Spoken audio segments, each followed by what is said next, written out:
Hello there, Drew Hanish of Whiskey Lore, and time for another whiskey tasting. And today I am going to be tasting a almost 20-year-old, 10-year-old whiskey. And that may sound a little weird, but I will explain. So the last time I went to Scotland, I went to a distillery called Glenturret. And Glenturret is said to be the oldest distillery in Scotland. They have a little argument back and forth between them and Strathisla, who make Chivas. And when I was there, interestingly enough, you expect a distillery to let you taste their own whiskeys during the tasting, and they did.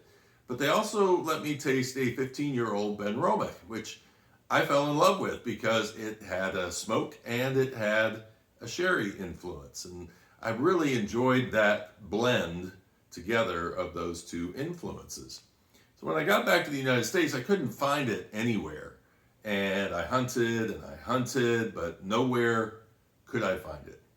Then I was up at the Party Source up in Covington, Kentucky, right across the river from Cincinnati, right next to the New Riff Distillery, and boom, there's a bottle of 15-year-old Benromach. So I bought that. Then the next place I went was to Louisville, Kentucky, and I walked into a wine and liquor store, and on the bottom shelf, they had a bunch of traditional Benromach, but it was a really old label. Now, Benromach has gone through several branding changes, and one of the branding changes went from this to what my 15 bottle looks like, which I'll be doing a review on in the near future. But now they have an even newer brand, which is a white label with red block letters on it. Jumps off the shelf, very easy to see, and quite the opposite of this, where you really have to squint to see what the name of this distillery is. So this bottle ended up being one that I found even, a couple months later while I was in Columbia, South Carolina at a whiskey fair, and it was on the bottom shelf. The tin was so dusty on top, and I thought, how old is this whiskey? Because I have had this, that's a lot of dust, and I haven't seen that label before. That's previous to me drinking whiskey. So I had Chris Riesbeck on the podcast, and he had worked with Gordon MacPhail, who is the owner of the Benromach distillery, and he said that when he looked at it, he said, yes, I think that was when he was working for the company back around 2013 or so.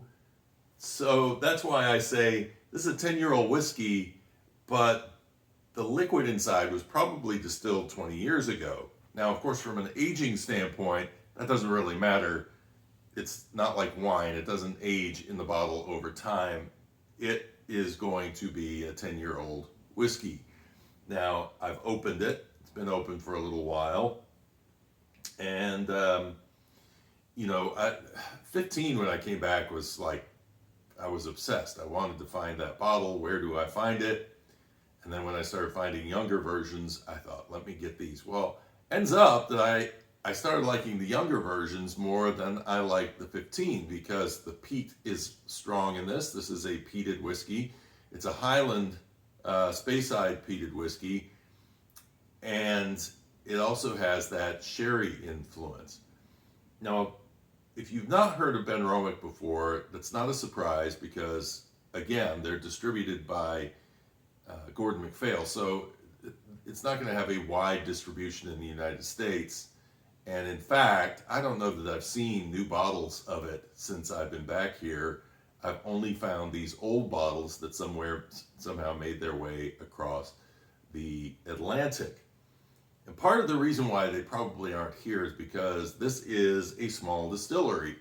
It is actually, on this bottle, it says that it is the smallest distillery in Speyside, which is funny because we talk about distilleries being the biggest or the oldest. There's not a lot that are bragging about being the smallest, but Benromach actually is, I don't know whether it's still the smallest in Speyside or not, but the annual output looks to be around 400,000 liters. Now that sounds like a lot until you consider that Glenfiddich, Macallan, and Glenlivet are all fighting for the biggest, and they're all in the 20 million liter range. So huge difference between the sizes of those. But Benromach is not the smallest distillery in Scotland. That, as far as I know at this point, is in the hands of Edradour in Picklorry, Scotland. And they are doing around 95,000. So they're a quarter of the size of Benromach, and that's a distillery. In fact, both of those distilleries I would really love to go see. As I understand it, both of them only have 2 people working the stills at each of those distilleries. So, what I really enjoy about this is the fruitiness and the smoke blend really nicely together. And for the people who are probably not into the medicinal Islay kind of a smoke or overly briny, this is much more of a soft smoke. It's prevalent, it's out there, but it's not an aggressive smoke. It's close to a matchstick smoke, but it's not a tarry smoke. It's just smoke. It's like smoke from a distant fire that adds into the orchard fruits and the berries. This has a lot of berry influence on it. There's a little leather note that comes in as well on this.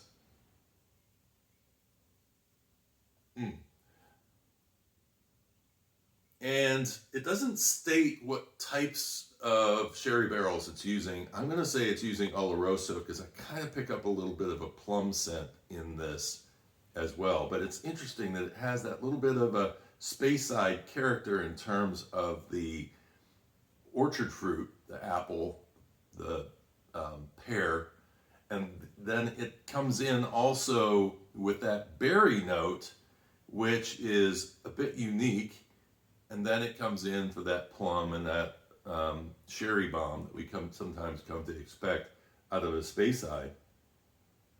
But then it just has this really nice smoke that comes in on the nose as well. This is excellent whiskey on the nose.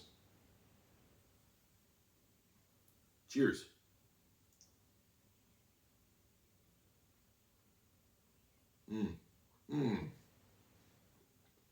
The berry is prevalent on the palate. Ooh, it evolves too. It evolves into the smoke. It's really interesting because the smoke starts to take over. And I would almost say that this whiskey starts to thin out, but it's not actually thinning out. What's happening is it's making a transition to the smoke.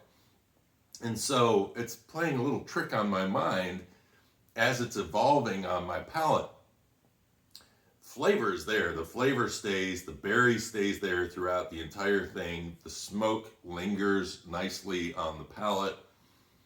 And boy, the hard part about this is what you would pair this with, because if you're, in some ways, it's like a dessert whiskey, but in other ways, that smoke, I don't know, I guess if you were going to have like a tart or something like that that's baked, maybe something like that would really work nicely along with this. I mean, it again, really nice smoke on this one. I have a friend of mine who, and he's mentioned I need to get rid of the lamp. Tell me, do I need to get rid of the lamp? Because you can't read what this is whiskey back there. And he said, nobody can see that. You need to get rid of your lamp. Tell me, do I need to get rid of the lamp? You can leave a message down below and tell me whether you like the lamp there or not there. It fits with my horse. I don't know, but I was going somewhere before I got sidetracked on that. No, he is a big fan of this whiskey, and once I let him taste mine, he went out and found a bottle of it at a local store that we had. Again, the old branding, except his wasn't this branding; it was the branding one step up before the current branding. So Benromach is small enough that I don't know that it is highly available in the United States. And the like I say, the reason I know that this is as old as it is because I had Chris Riesbeck of Westland on the podcast, and he used to rep for them. And he said, yeah, I mean, that was around when he was repping back in 2013, that time period. So anyway, really interesting though is if you are looking for something that is and boy, it's hard to say, is the current stock going to be like this stock? Has it evolved over time? Be really, really interesting to taste a modern bottle of Benromach. I think it's a very good whiskey though, especially for what I paid for it. I think I paid like $40 for this, something in that range. But that may have been because they were trying to get rid of it. I should have bought another bottle because they had more of it. Anyway, until next time. By the way, like the video if you enjoyed this video, and if you'd like to see more of this content, subscribe if you'd like to get alerted whenever there is new content. There's a bell you can ring. I fumble through all of that stuff, but you guys know what to do. Anyway, until next time, cheers and Slainte.